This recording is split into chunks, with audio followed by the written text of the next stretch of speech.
It's a great privilege and honour to be here, and I'm slightly out of my comfort zone. I am by profession what I would call a dirt archaeologist. I know how to dig holes. I've always enjoyed digging holes. And this is both an episode in my past where the digging of holes came to mean an awful lot more than just the digging of holes, and asked me to think more carefully about the context and the meaning of what I did. And of course then bringing it to an audience such as yourselves and a gallery such as this, where people are looking at other ways of making sense of both past and present and understanding context and material. And it seems to me there are an awful lot of really rather exciting overlaps between the theme of the exhibition downstairs and the sorts of things that I took out of my experience in Beirut. This all goes back, I must apologise, some time ago. I was involved in the archaeology of Beirut between 1993 and 2006, sandwiched between two rather mega events, one of which brought me to the city in the first place, and the other of which in 2006 made me decide that my time there was coming to an end. But in that time, I was very closely involved in the reconstruction of programme in central Beirut, and hence this bringing together of the idea of the conflicts that led to the needs for reconstruction, the role of archaeology in reconstruction, and how all that ties into broader issues of social identity, of political context, and whatever. And this is something we actually meet in archaeology wherever and whenever we do archaeology, because we're messing with landscape, we're part of place, and we both unpick it and we intervene with it, and we work in construction, in change as well. So we're in that mediating place between the two. But Beirut for me came as an enormously challenging and exciting environment, and I fell very deeply in love with the place and its people and its archaeology. This is a picture I took myself nearly a quarter of a century ago, which seems so embarrassing to confess, and looking at the city of Beirut as it stretches into the Mediterranean, occupying this amazing position in geography between the mountains leading to Syria and the Mediterranean. This sense of a city that is a gateway, this sense of a city that is exactly as Nadia Twain's beautiful poem explains, is actually moving into the Mediterranean, in a sense looking to its horizons as a harbour of welcome for people travelling the Levantine coast.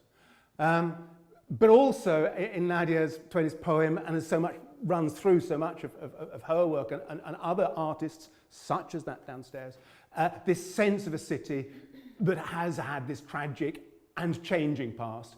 A city, as she says, that has died 1,000 times, probably more if you're an archaeologist, because we unpick so many fragments of it, but also been reborn. And this sense of the need to have rebirth, to regenerate, to emerge from ashes, underlies so much of what was happening in terms of the reconstruction of Beirut and how it's been received and how it's been problematic. And this has inspired the archaeological work I'm going to talk about, but also a lot of other art installations and interpretations. And this is a slide I use in my routine archaeological lectures, and it touches back to that sense of urban resilience and urban renewal. And this, of course, is in Tate Modern. I say it is. I've not visited it for the last 18 months, and for all I know, they've moved it around because people do. But the last time I was in the Tate, it was still there. And I came across it by accident walking through Tate Modern, and it plays to the same theme that sits in Nadia Twain's poem, the same theme that comes to bear in the reconstruction programme in central Beirut, and that is the sense of a place that is robust, will revive, and it is the rubber floor which shows no partition, which you can bounce on, play on, and is still there when you finish bouncing on it and playing on it. And a map, and this is taken from online commentary about this artwork, a map that is empty of the political and religious division, and it stresses the city's resilience. And like all such syntheses, like all such summaries of what a place is about, it's a myth rather than a reality. And as we look at the archaeology and as we look at the construction programme in Beirut, we can see how some of this myth underpins things, but is also challenged by the realities. And that brings me here, and I have little to say about Ryan Tabet's work. That's not what I'm here to do. But in doing a little bit of preparation to talk to you all, I wanted to know what the artists have been doing elsewhere outside of what you see downstairs, and I came across his Fragments exhibition, which is currently on at the Metropolitan Museum of Art in New York, and in which he is drawing on an archaeological history, he's drawing on archaeological materials to discuss this idea of fragmentation and rebuilding stories out of fragmentation. And what is that if it is not archaeology, where we are picking up the fragments of the past and trying to make some kind of sense of them? And here, from our very first interventions in the ground in central Beirut, the fragments that we were piecing together as archaeologists. These are Islamic period finds, Mamluk archaeology from central Beirut, dug in on a site you're about to see more of, and relating straight back to this idea of using fragments of the past to tell histories, to create identities or challenge those identities, and use the past as part of our engagement with the experience of place. And so those are the themes I'm kind of looking at: resilience and fragmentation, development and archaeology, context and understanding. My role here, and this is me, you see, I'm just showing that I used to have hair then, but you won't be able to see. My involvement came not because of a social engagement with the issues of being in Beirut, but because I'm simply a servant of the construction industry. My role in archaeology, growing up in the profession, had been in big city redevelopment projects. And I cut my teeth in the City of London, worked on underground railways in northern Italy, and those kinds of big infrastructure development projects which had challenging archaeological implications. And so as the reconstruction program of Beirut was being brought together, this sense that the city too needed those archaeological attendances that other big cities had enjoyed, my experiences in Milan, my experiences in London, was seen as germane to the need to rebuild in central Beirut. And so I came in this ghastly profession. I call it ghastly, it's given me a good career, but I don't really like the concept behind it, of cultural resource management, the making it serve other needs. And in particular, cultural resource management in the context of urban renewal. So here I am surveying the archaeological works at the early stages, the exercise, innocent of really the issues that mattered more. And this takes us to the whole concept of the reconstruction program of Beirut, and most of the rest of my talk will be about the politics of that reconstruction program and how archaeology played a role in it. And it's a matter of conflicting values. This is the main project I came involved in. You'll see more of this ribat, this small Mamluk shrine in other slides, so bear that in your mind. And this is one of the very first instances where the reconstruction of Beirut is bringing into conflict the idea of heritage, resource, cultural materials, and the needs of the present. The site you're looking at is the souks. It's now a large shopping mall, and you'll see pictures of a large shopping mall later on to reinforce the point. But the clearance process, as they started demolishing the war-damaged buildings, resulted in a digger driver, a chap operating a bulldozer, saying his hands withered on the wheel, he cannot carry on because of the importance of this shrine that was on the site, this Mamluk building that was on the site. And indeed, this is one of the earliest surviving pieces of Islamic archaeology, Islamic built heritage in the city of Beirut today. And so that, the very presence of that building caused development to be interrupted in the process of demolition and clearing the site for the construction of these new supermarkets. And in the process, archaeology came to be seen to be part of the exercise, and that's what's going on down there, archaeological excavations. And this is my colleague and partner in crime in terms of running the archaeological project, Professor Helga Seaton of the American University of Beirut. And I could even run through the names of Sami El-Masri and the other chaps you see lining for the picture. And this is where those potsherds you just saw came from. But in this process, right from the beginning of our involvement in Beirut, there is this sense of the conflicts between shall we bulldoze away the past, or do we need to address what we're finding and look after? The background to this, I hope, doesn't need explanation to the audience here, but it is the situation that we're now seeing being played out again in this horrible repeat of the past, different in detail, but so similar in its tragedy of what is going on in Syria right now. And in there, as Lebanon emerged from this process of foreign invasion, civil war, destruction, the past, the environment, the places we live in are those torn apart, and archaeologists and those who deal with cultural resource management, the use of the past in the present, are facing destruction, looting, illegal construction, the complete loss of capacity that occurs as those who can get out do, as middle classes relocate, as universities cease to teach as vigorously, although the Lebanese Beirut-based universities did teach throughout the war. The institutional inertia as investment dries up and public sector support is lost. And of course, arguments over the past as people then rebuild present identities, migrations of people within countries, between countries, and the loss of connection with landscape, the loss of connection with place, and the creation of new understandings of people's place in space. Sorry, wrong button.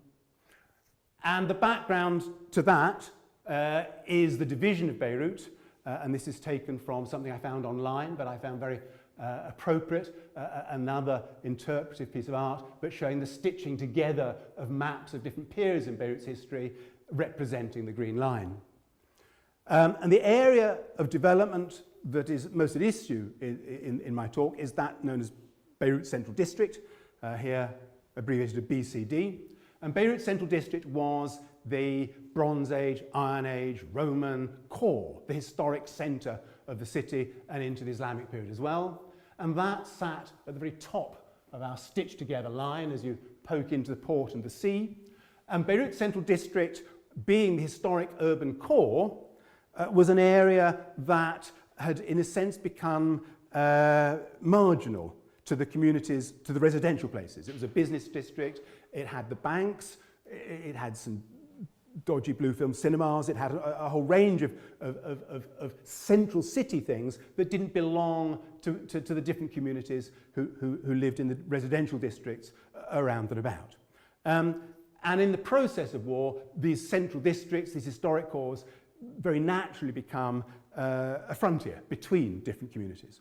And Beirut fragmented during the course of its 14 years of troubles into safer zones, and people moved towards communal groups, and the Green Line became not simply a front line between bits of Beirut, but also an uninhabited zone, a destroyed zone between the two.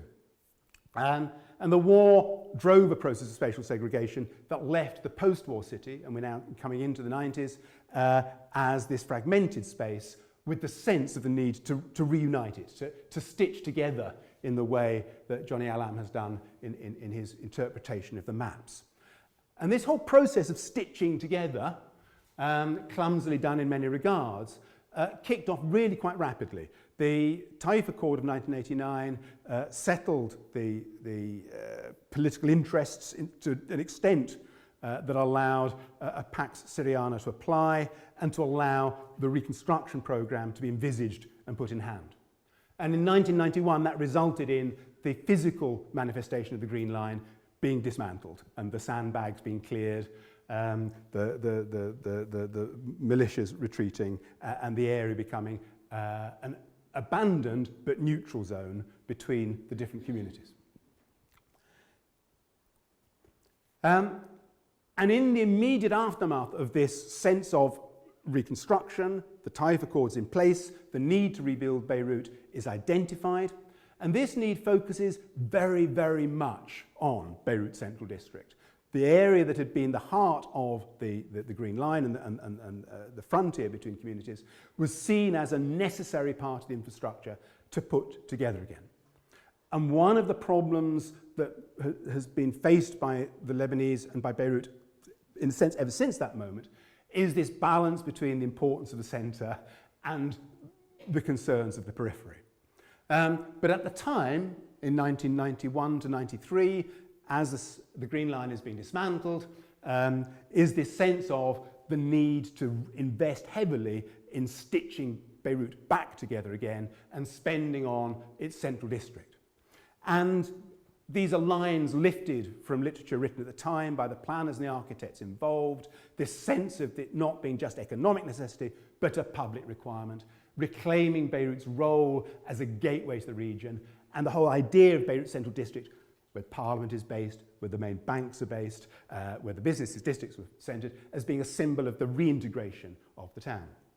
And for instance, when I arrived in Beirut in 93, you couldn't get a taxi driver to drive you from one side of town to the other. The sense of that divide was still very strongly felt. So the need to create a centre where a centre had been missing for 15 years drove the process of reconstruction. And in driving that process of reconstruction, the archaeology, as I've already mentioned, rapidly became seen as a central element of the argument about reconstruction, shaping the programme of reconstruction. And this particular illustration, and you might just make out that little Mamluk shrine still standing in the background there, here we're looking at late Iron Age archaeology. These are houses built probably actually when Beirut was under Persian domination, but Phoenician is a word that people like to apply to this archaeology. So this is the late Iron Age elements of the city, and the alleyway you see there is actually on the line of Souk Tawile, which was part of the souks here, and Souk Tawile carried on being a core artery in the souks right up until the wars, and you can actually see the line of it still being respected by the buildings in the background. So this is a city with a Bronze and Iron Age background, which had absorbed that into the fabric of the Roman, medieval, and then modern city. And so immediately we're faced with the need to both rehabilitate buildings, to replace buildings, but also to deal with the archaeology beneath. So this contested urban core, this place that had been the centre of much of the disturbances in the city, then became the focus of reconstruction. And this is another of the slides I took myself. And this is pre-digital cameras, you see. So everything comes from a little colour slide transparency that's been scanned, and so occasionally the images aren't as sharp as you get today. But this is the scene next to the site where I started work. And the architect, Angus Gavin, who'd been brought in from the London Dockland Development Corporation, was his background, described it as being destruction beyond salvage in one of his books. And at the time of my arrival, it was still being occupied by several thousand squatters, as they were called. These are refugees, is what they really were, but people from other parts who moved into Beirut because of the war, and who had moved into these derelict buildings simply because it was better than living in tents, just. And the resultant presence of the squatters, the fact that the infrastructure had fallen apart, made redevelopment an immediately complicated problem. And behind this problem sat the fact that very many people owned it, very few people could control it. The different buildings here would have owners of the different flats in those buildings from prior to the war. The owners of those flats may well have had tenants who had subtenancies. So you would have the fragmented ownership rights and tenancy rights in each building. And of course, during the process of the Civil War, many of those families who had owned property in Beirut Central District had emigrated. They were living in Canada, they were living in the States, they were living in Paris. And many of those families had had generational change. So the partible inheritance, where different people could own different fragments, meant that the many different tenancy rights in those buildings were shared between families that themselves had become fragmented between countries and between cousins who might not always agree on what to do with their family property. And so there was estimated to be about 100,000 people who had some form of claim to ownership within Beirut Central District, but none of whom were in a situation to take the lead in fixing the drains, in putting the roofs back on, in glazing the windows, and bringing the city back into life. So there was an urgency to the sense of how do we pull together this fragmented this disturbed environment into a once again suitable city centre for a place of the importance and international role of Beirut. And Rafik Hariri was seen as the person for the job, a developer in the Gulf who had maintained a political involvement and commercial involvement in the city of Beirut, from which he came, and in the immediate aftermath of the war was brought in as the Prime Minister and able to manage his business interests in ways that seemed appropriate for the redevelopment of central Beirut. And in comes Solidere. And the area that I still call BCD, or Beirut Central District, is known to many of my friends as Solidere now. But in there, the attempt to rebuild the Central District was seen very much as a development-led project. It borrowed heavily from the neoliberal agendas that had inspired things like the London Dockland Development Corporation, whose architects came in to work on the scheme. And the aim was to mobilise international finance as quickly as possible in order to invest in the reconstruction of something that was still seen as a profitable enterprise that would generate valuable real estate and reward its shareholders. And the Lebanese state was seen as a barrier to this for the political reasons that accompany neoliberal projects. And instead, real estate companies were created, Solidere being the lead and most important of them, in order to speed reconstruction. And the object, as I've said, really being to marginalise the public sector and increase public-private involvement and, of course, private investment, a market-orientated strategy. And as a consequence, Dar al-Handasa were commissioned to draw up a plan for the reconstruction of Beirut, and they did so on the grand scale. The idea of rebuilding the city from its ashes, and came up with a plan that was Gulf-inspired, modernist, and allowed the clearance away of the detritus of the pre-war era in such a way that the interests of the different property holders could be set to one side. And this grand replanning, a city for modern banking, for modern finance, meant that those who still held an interest in the Beirut Central District were to be compensated with shares in the company. And those who were the refugees living within the buildings were paid to leave. And this grand modernist designed city with its wide avenues and its tall buildings was immediately seen as a ghastly thing to do to a place with historic background, with the architectural subtleties of the city of Beirut. And these are points lifted from a paper written by Michael Davey, immediately in the aftermath of the proposals being advanced. This paper was published in 93, but the arguments came out in 91, 92, and seeing Solidere as being a monopolistic setup which had no public accountability, that would weaken rather than strengthen the Lebanese state, and that the obliteration of the original property rights within the central district would create, would leave no existing social fabric intact, would create a ghetto of prosperity as described.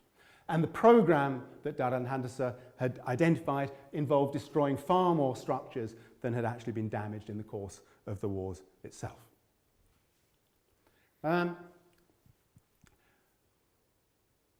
This particular set of criticisms, this critique of the programme, had effect.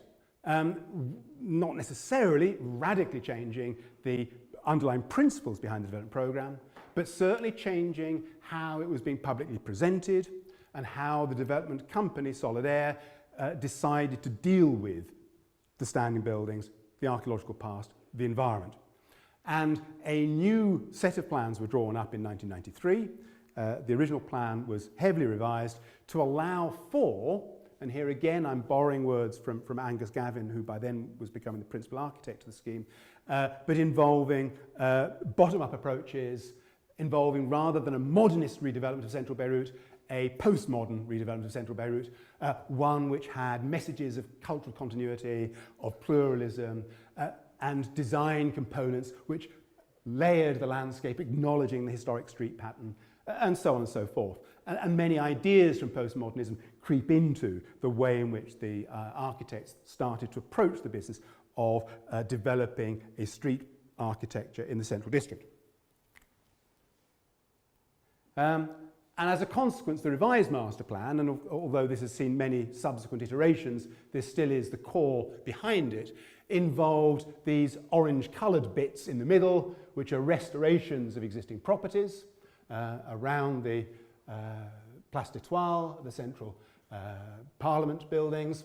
And so a restoration of areas, new build around the edges with a large reclamation into the sea, and also areas of archaeological parks and open spaces. And these archaeological parks and open spaces, this being the largest one here, we'll come back to it later, this being the area I was working in, these parks and gardens with archaeology were seen as part of the new fabric of the city, and Solidere took on board the need to invest in the archaeological research, the buildings conservation that this new plan entailed. And so people like myself come in. Now, why did it require people like myself to come in? Well, for the same reasons that we've looked at in terms of the depredations of the war period. There just was not an existing infrastructure in place to allow archaeology, conservation to happen on the scale that Beirut needed. This phrase here, DGR, Department of Antiquities, when I arrived in Beirut, had 4 members of staff. The archaeology of the reconstruction of a massive city, you look at what the Museum of London does, they had 300 to 400 archaeologists working during the peak period of development there, and so on and so forth. These are large-scale exercises. 4 archaeologists in the Department of Antiquities will not quite handle the scale of problem. There was an antiquated set of laws. The Department of Antiquities operated with laws of antiquities which had been inherited from the French Mandate period, and indeed the French consul was still seen as the ultimate arbiter on heritage matters where there was conflict. So lack of resourcing, antiquated legislation results in a similar approach being applied to the archaeology as was being applied to the reconstruction itself, and the idea was to move things away from the public sector and into the world of what this country is called commercial or contract archaeology, but into the world of development-led archaeology. And an agreement was drawn up between UNESCO, but using Hariri funds, that involved appointing advisors to the Lebanese Director of Antiquities, which of course was then governed by Hariri also, because he was from both ends, the same figures come through to you. And as a consequence, a new program was begun with foreign involvement, but with both core funding from the Hariri Foundation, but also with Solidere coming in and other developers coming in to sponsor individual programs of excavation. And this led to the developer funding of rescue archaeology, which still applies in Beirut, but draws on models developed in more heavily regulated environments, such as London or most other European cities, where those more closely controlled regulatory mechanisms allow a more open and public debate about how the planning of archaeology can be integrated within the construction program. But despite the problems you can read between the lines in that sense of where is the regulation coming from, it was still the case that developer funding through Solidere started pouring into rescue excavations.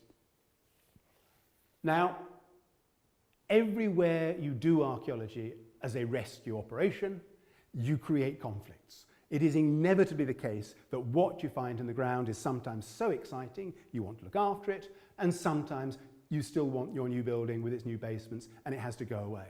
And there is a constant tension between what do we conserve, what do we excavate, what do we leave for the future, what do we present. And those issues apply everywhere that urban archaeology is practiced.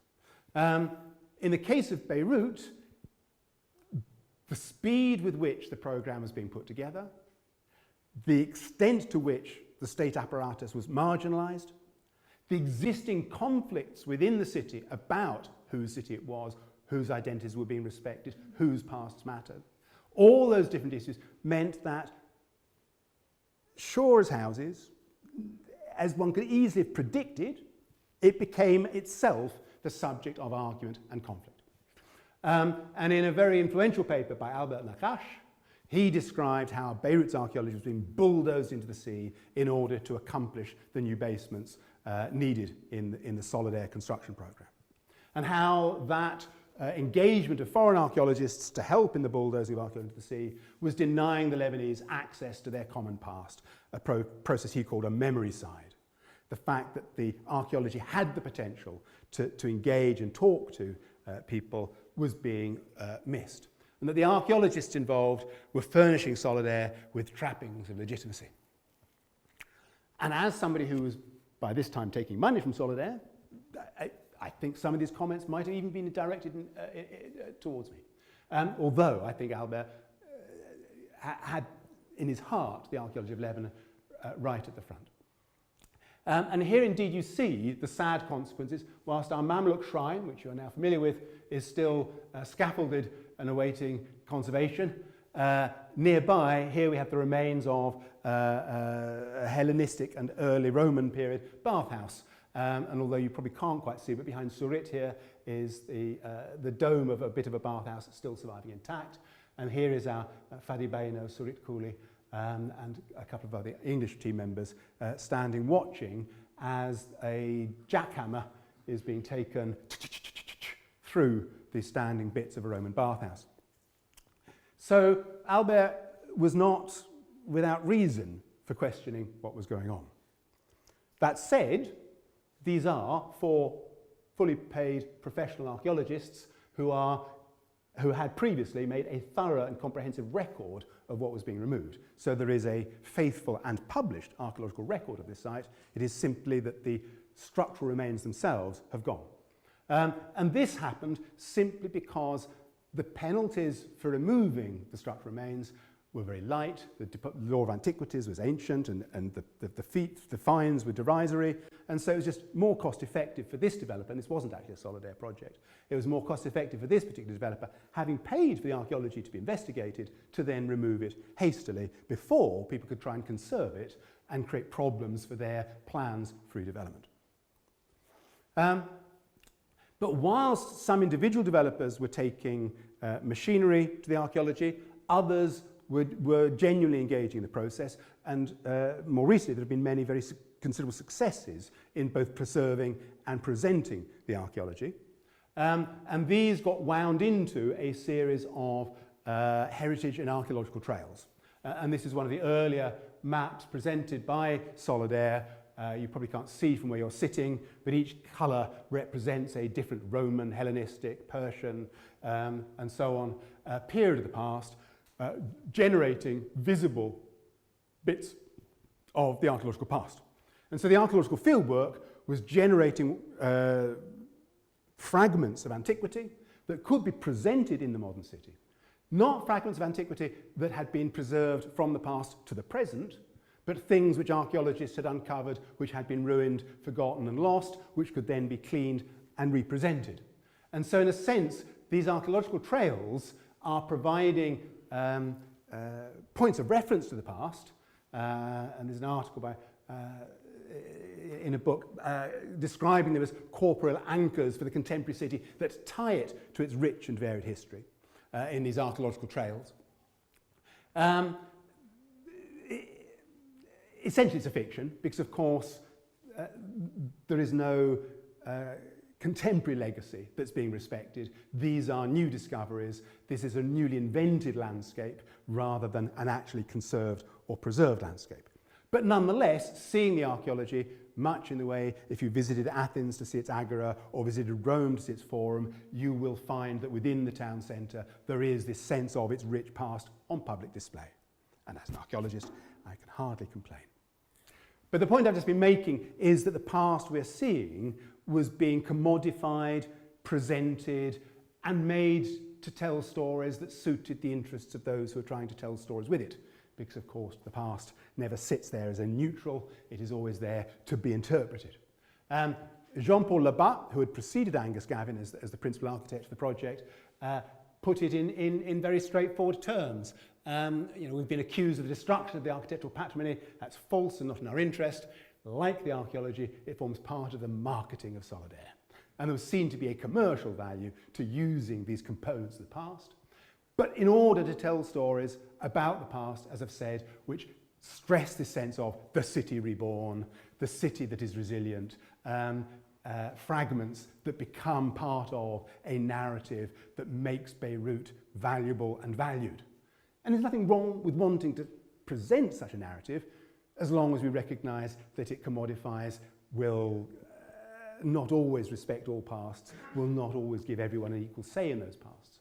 And certainly the pasts that were favoured tended to be those that spoke to the Mediterranean, the Phoenician and the Roman and so on. And a colleague of mine in an academic archaeological paper has accused it of being a fetishist approach because it so loved certain bits of the past that they became fetishes that the city could embrace. I'm going to give you a couple of examples, and at some point, as I start to look as if I'm going to talk for too long, people wave at me and say those examples are too many, because I've got two examples and then I've got my happy ending, and the happy ending is important to me. The first example is one that you can still, I believe, see if you go to Beirut. As I say, I've not been back for some time, but I do keep in touch with my friends there and keep hold of things. And this is something called the Garden of Forgiveness. And I'm deeply torn by the Garden of Forgiveness. This is one of these archaeological parks that was identified in the original master planning. We want an archaeological park. We want our Roman agora. We want Greek agora, Athenian agora. We want our Roman forum. And the idea of the archaeological park was inserted into the master planning regardless of whether the archaeology there was up to the task or not. It was lines were drawn before the game started. And in order to have an archaeological park, money was spent, quite a lot of money was spent, on digging up the archaeological park so as it could be presented to the public. Which, since I was watching bulldozers removing archaeology elsewhere with not enough money to do all the archaeology, I got a little bit jealous and a bit envious, and I shouldn't have in a sense, but it didn't seem quite the right strategy to spend when it wasn't necessary. There was no development threat to this bit of archaeology. This was purely being dug up for presentational purposes. And 3 years of well undertaken and interesting excavations were undertaken, but then I'm an urban archaeologist. I deal with big cities. Here, as in all these other places, it's lots of little fragments of different periods of history. How do you make several thousand years become a monument? Yes, if you've got a Roman temple, doable, easy. Once you've got an urban landscape, multi-period, the archaeologists here dug, found bits of walls, left them for interpretation. Can you really see the core theme in this archaeological park? And this is what happens to it too. It sits there and the weeds grow. So the scheme was recast. We can't quite make sense of these bits of archaeology as an archaeological park, so we will recast it as a garden of forgiveness. And then master plans for garden of forgiveness were brought forward, design competitions held, wonderful schemes put together in order to integrate the archaeological heritage of a city that's been destroyed and rebuilt many times. Note that the leitmotif coming through here, to create a new meeting place of hope and reconciliation. This is the brief for the design competition for the Garden of Forgiveness. And a splendid scheme was put together by Gustav Porterson architects, Gustav Porter architects, showing burial of much of the archaeology because it was just too complicated to present, and new planting and places where people could mingle and meet. And this particular scheme won the design competition and I think would have been an adornment to the city. But it was walking away from the archaeology. It was burying most of it. Let's have a garden rather than archaeology.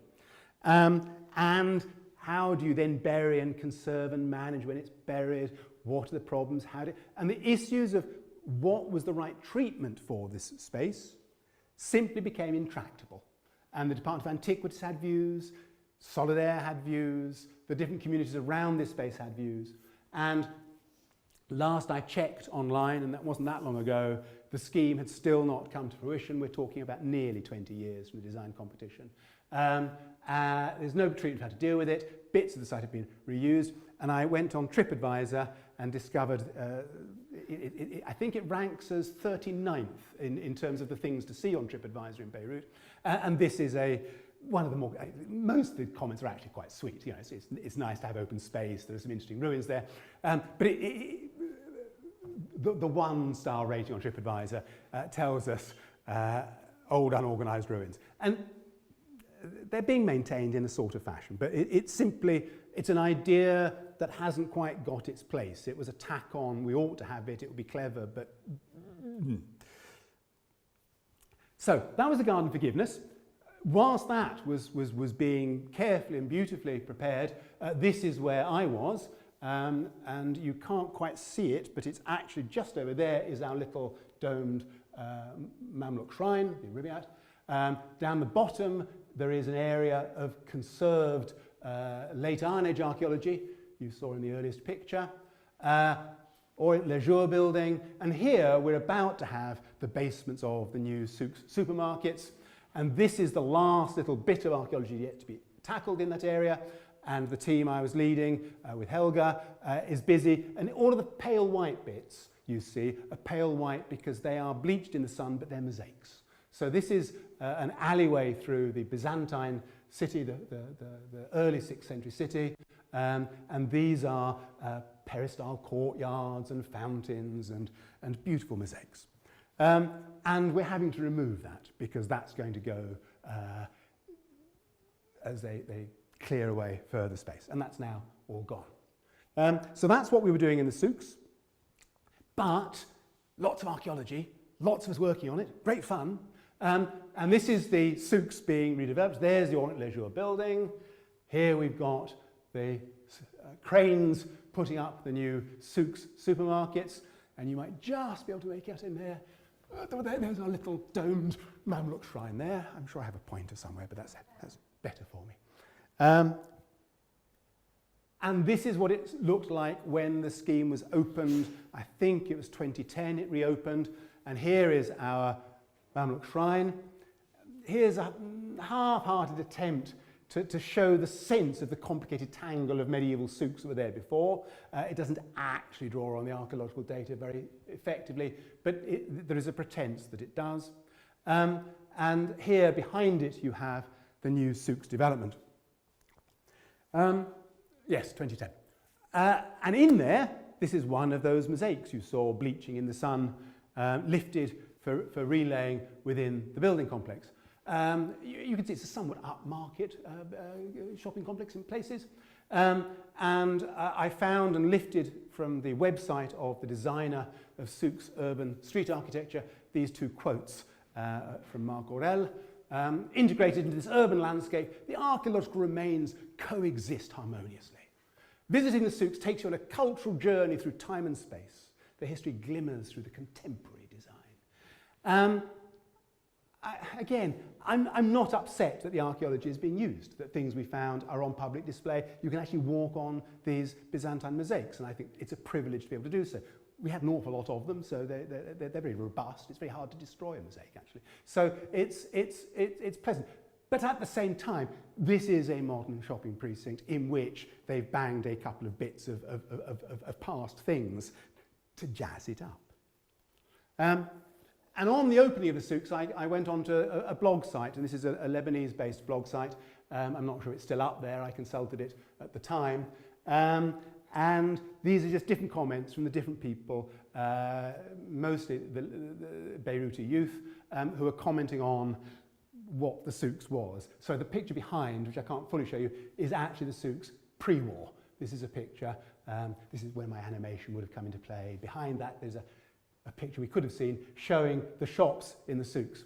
But as people try and work out what to do with the past of the souks area, you have to bear in mind that 15 years had passed when people couldn't use this area because it was on the front line of the Green Line. After that, there had been a further 15 years almost in which it was under redevelopment. You're 30 years away from it having been a real place that people used. There's no sense of continuity of community. And so people's understanding of how to use the past is itself fragmented. They've not lived with those spaces and used those spaces through time. And so all of these are written by people who didn't actually know the souks.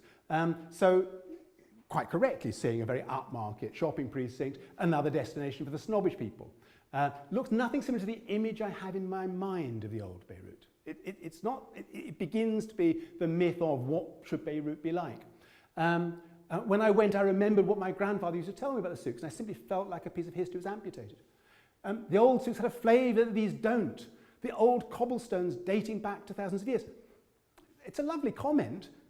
There were no cobblestones. I dug on the site. We didn't find a single cobblestone.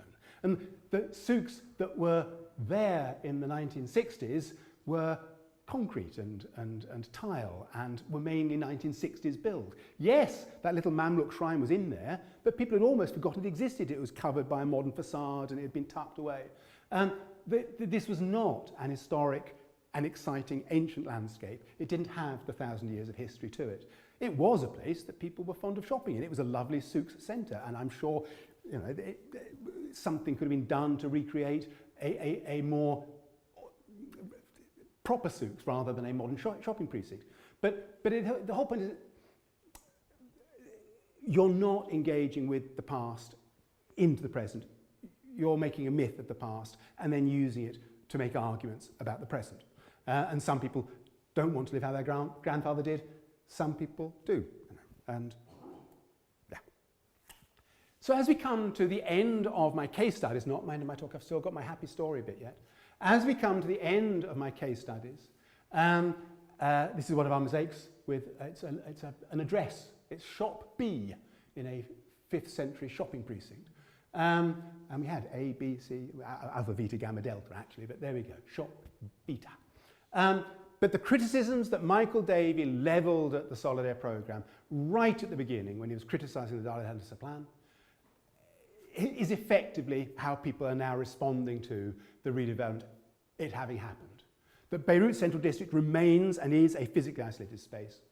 That it prioritised the global economy and tourism rather than local renewal. That this upmarket central district has most of the Lebanese priced out. It hasn't had much in the way of a trickle-down effect, and it's gentrified an area of a city that still has so many unsolved problems on so many levels, so much to do elsewhere.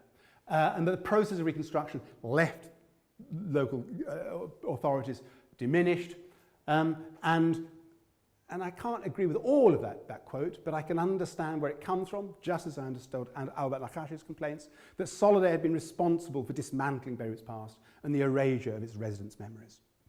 And that is lifted from the World Wide Web, thank goodness the World Wide Web. It's an image which tells me everything you need to know about Beirut Central District, as it was 5-10 years ago. I've not been back in more recent years.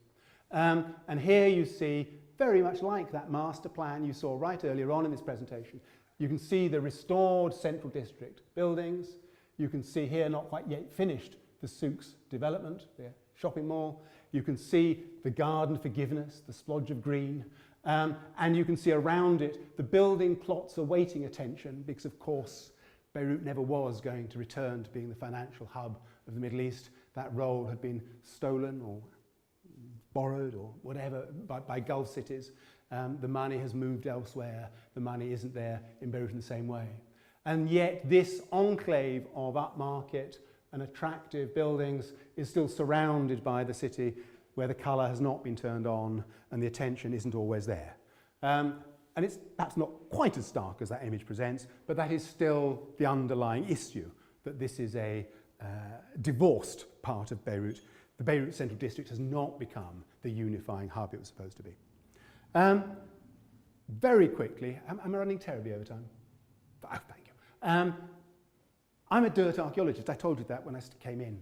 As a dirt archaeologist, I cannot, in my heart, deeply complain about the fact that money was spent on doing good archaeology. Not always, but in many places. There's Sarita again, working on that bathhouse before we saw it demolished. But these figures on the slide are now well dated. The work has carried on. I believe that the figure that Solidere has invested in archaeology by now is closing in on 20 million. I'm not entirely sure. That's a figure I heard over a cup of coffee from a friend. But it's still an enormous amount of money to have invested in archaeology. And in the process, an enormous amount is being learned about the past of Beirut. There are monographs coming out. We have one coming out in a couple of weeks' time. It's just gone to the printers on some of the work that I was involved in. And I think that's our 5th monograph. Academic results, but even so, they are results. This is an ancient city that was invisible before the Civil War. It was buried beneath modern buildings. Those modern buildings would have seen replacement and renewal. Construction would have gone on, and that archaeology would never have come to light. In the post-war reconstruction, many cities would not be able to invest in the archaeology, in the heritage issues, in the way that Solidere have done. For all that we can be cynical about their reasons, and for all that we can feel that there are missed opportunities where the money might have been better spent, it is nonetheless the case that that money has been spent on undertaking archaeological research and in reviving, albeit not as expected and intended, a central district. And up until these sorts of dates, this is 5 years on from the programme, public surveys still showed a degree of support for the Solidere reconstruction. I suspect those figures will be lower in a more recent survey. But my happy ending is simply to take a step away from what you do to the urban environment. People will interpret and rebuild, cities change, the past can be used as a theme in reconstruction. There are messages that are worth pursuing. Set aside the academic value of those lovely monographs that I'm very proud of, and of what we've learned about the change in urbanism in the past, what we've learned about Mediterranean trade, vast amounts we've learned. Set aside all of those things. The period when I was actively involved in the field was a constant process of understanding, reinventing, and dealing with this historic city. And it was the archaeology I've put here as performance and practice, because the two go together. The doing of archaeology, the being there, meant something. And it meant something, firstly, because when we arrived, we were the first people. The taxi drivers, as I've said, didn't wish to cross the Green Line. Genuinely, we arrived, and with the students we were working with and the Lebanese archaeologists we were training up, their families began to come down to see what they were up to. Somebody set up a little coffee store on some oil drums next to where we were working. And we became an early form of revitalisation, tourist attraction within the Central District. And that generation of footfall led into shops opening up and other things happening. Even before Solidere started their modernising programme, there was life coming back in. And that repopulating through the process of discovery of archaeology felt rewarding at the time. I was proud to be involved. But the people I worked with, wherever they came from, and most of them were Lebanese, we had many Syrians working with us, we had lots of the international archaeological community as well, hundreds of people involved. It was a dialogue between people from different backgrounds working to try and make sense of the historic environment of this city. And that engagement was a constructive process for all involved, and there's a generation of Lebanese archaeologists who are still involved. Fadi Baino is still running the rescue archaeology. You saw a picture of him earlier on. Sami al-Mazri went off to the Gulf to do archaeology, but is still heavily involved. There are many bright academics who came out of this programme. But also, whilst we were in the field, we argued about the past. We argued about which bits of the past mattered. What should we be working on? What were our priorities? Simply on a day-to-day basis, you have to decide on the priorities of how to deploy the team. And the great thing is that dirt archaeology, the archaeology I practice, doesn't allow you to just look at the Phoenicians or just at the Byzantines or just at Islamic archaeology, because every bit of archaeology touches every other bit of archaeology, and you work through it using scientific method, good scientific method that people are proud to learn and proud to teach, good scientific method to understand the past in a collaborative venture. And I loved that bit of what we did, the archaeology as a team effort to make sense of the past. And then, you know, so I've already name-checked, and I'm afraid it was Sam Awad, who was a brilliant archaeologist, who went on to become a banker. But Fadi up there is still running most of the rescue archaeology, and there's Sammy on the top over there. People I work with, people I'm proud to work with, and it was a fantastic experience. It also broke my heart, but that's what Beirut does to you. Thank you.